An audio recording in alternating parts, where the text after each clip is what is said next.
greetings and hello. Anti-male language is very prevalent in the culture, and is a product of a misandric society. Women devalue men and see them as utilities, which leads to hostile language being levied at the male sex by both women and male hostile men trying to pander to women. This means that men are the peasant class below the ruling class, which are the women. Any and all women have more power than even the most high-status man. The privileged class punching down on the lower class is no different, and this is where it all started, as women demanded extra labor from men to keep them around and men obliged. In other words, male hostile language is one way society tells men to quote-unquote know their place. Sadly, even the largest men's rights spaces allow such language on their platform. This is a negative in many ways, the first of which is it perpetuates a male hostile culture that the man-hating society we have now is a product of, making even supposed safe spaces for men to voice their grievances against a society that devalues them, into a breeding ground for even more of that behavior is contrary to the purpose of the movement. It also produces infighting within the group,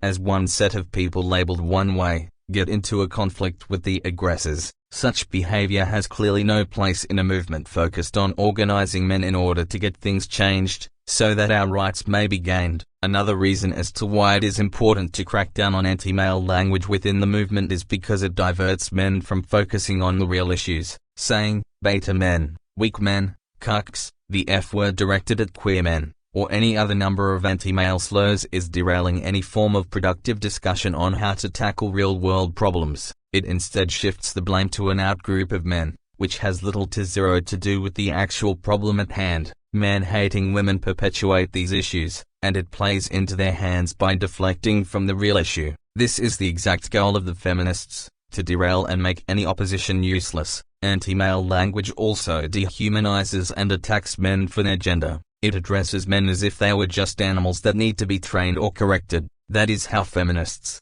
and male hostile men see men, as second-class citizens who should be subjugated by women. Also, feminists will never stop hating men, even if they get their demands fulfilled, because they are a hate movement whose only goal is to demonize and disenfranchise men. They want complete and utter female supremacy, not equality as what many love to lie about. The purpose of anti-male language is to demonize and attack other men for just being that, having a Y chromosome. It is a form of abuse toward innocent men who do not fit into what women want and expect out of a man. Women's social dominance is what is at play here. Women want to attack men because they want them to stay in line and continue providing them with privileges, while at the same time, gaslighting those men. It's a deliberate malicious tactic meant to make men doubt their worth as human beings and thus fall at the feet of women and pander to them. It also normalizes and reinforces the systematic abuse of men, by labeling men as inherently dirty, stupid, or violent. The anti-male society enforces misandric bias. It makes society view men as a threat to women, because women are seen as perfect beings who have no flaws.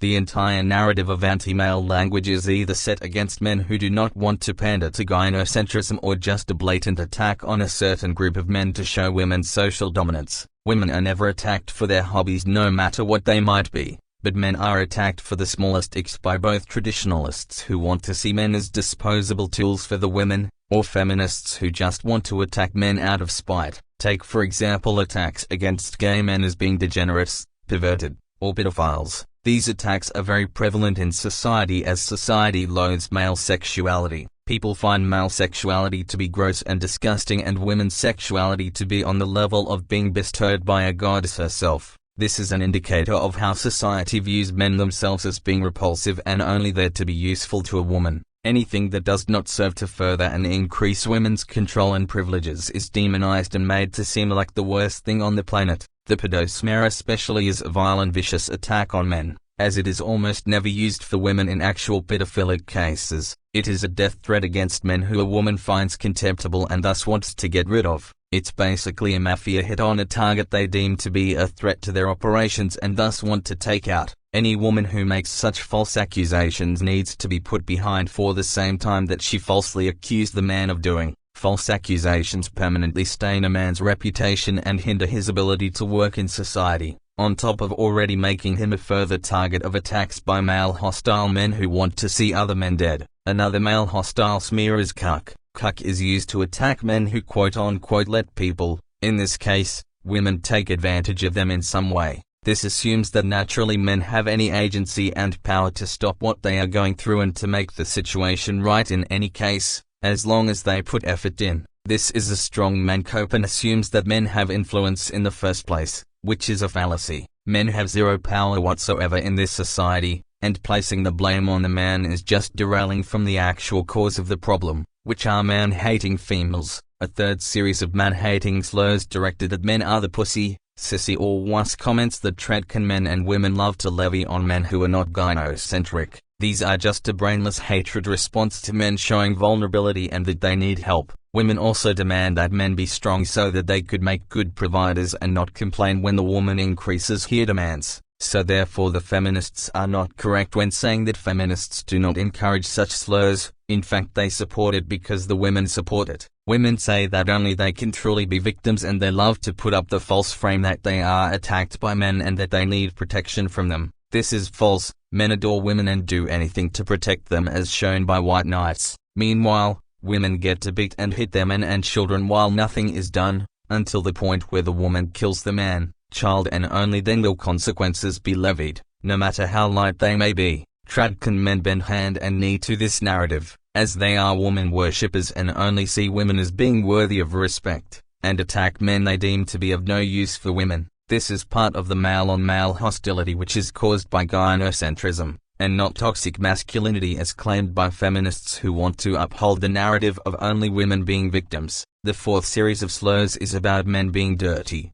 and not knowing how to clean themselves. This is very prevalent in pro-mutilation, read pro-circumcision circles. This is a direct tie-in into how people and society view male sexuality to be disgusting and dirty enough that they would mutilate a 2-hour-old baby boy with belly and anesthesia, not accounting for the loss of sexual function and nerves that will be as a consequence. This is a result of men being seen as deserving of torture and attack just for being born a man. There is nothing a man can do to relinquish being deemed as somehow dirty and non-hygienic, because to society, both are synonymous, as men are the tools that have to be greasy to get their so-called job done. Therefore men cannot be deserving to the same respect as women according to that logic. The dirty rhetoric is a product of misandry, as women get more smegma in that area and no one dares to even call them dirty. So it is not about whether someone is truly dirty or not, but about hating and spinning lies to demonize the male sex. Men are not even seen as worthy enough of being able to retain the full sexual function,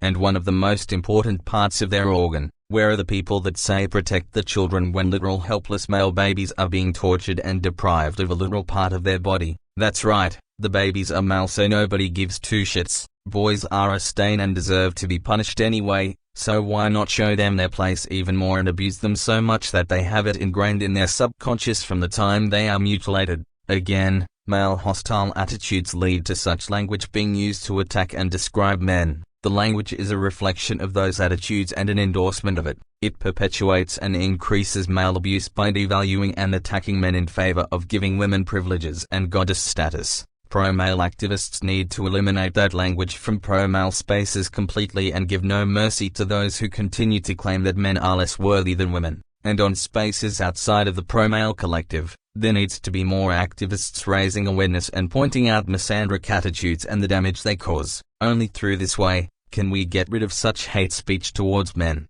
and choke out the misandric attitudes fueling such smears and lies. There needs to be a collective awareness of the effects of such rhetoric and the female supremacy behind it. The effects of such hate is male victims of domestic violence being mocked, women being allowed to demean men, baby boys being tortured and sexually mutilated, male self-loathing, among 100,000 different others. This is the first step to awakening other men to allowing themselves to see that they are important and worthy people who deserve rights, and are more than just a utility for women to rub their heels against. This needs to be a first priority for any space wanting or aiming to call itself pro-male and fight for men's rights. It is the bare minimum.